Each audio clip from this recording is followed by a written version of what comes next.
Trigger warning. This video may contain images and language that viewers find disgusting. With that out of the way, let's build a scabby base. I start by putting Ungor flesh over a light gray rattle can primer. A full list of all paints and materials used in this video can be found in the description. The texture left behind by my painting technique is intentional and will help me out in a later step. I painted the outer edge of the base with Flashtearers red.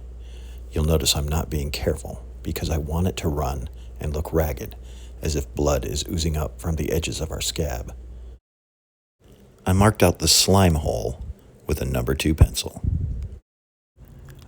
I marked out the general shape of the slime hole, and I've done this 3 times on 3 separate bases before I realized it's a totally unnecessary step. These are plastic half cabochons. I don't know what they're originally for, but I saw them in the dollar store and I thought they'd make great gross effects for my minis and bases. In this case, I'm using them for the pus bubbles that are rising up from the slime pit. I've glued them to the base, and I'm touching them up with a little bit of gray primer because they don't take paint well on their own. I usually apply terrain paste with an old brush because it helps me get a nice textured surface. The brush strokes I mentioned earlier on the base also help by grabbing the terrain paste. This is where the fun actually starts.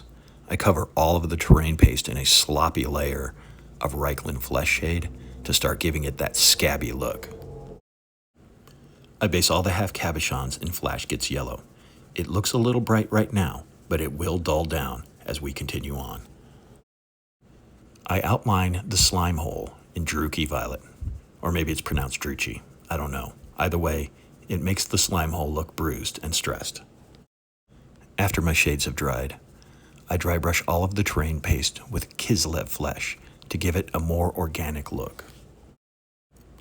I added a sloppy highlight of Flashtearers red around the slime hole to make it look like a freshly picked scab. And here comes the most fun part of all, applying the Nurgle's Rot right in the center of the slime hole. This will dull down the yellow on those cabochons. I add a couple drops of Flashtearers red to the low spots in the terrain paste and the top of the cabochons. And at this point, I'm calling it done. It looks good and gross.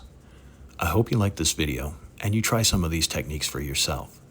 As always, thank you for watching, and don't forget to like, comment, and subscribe.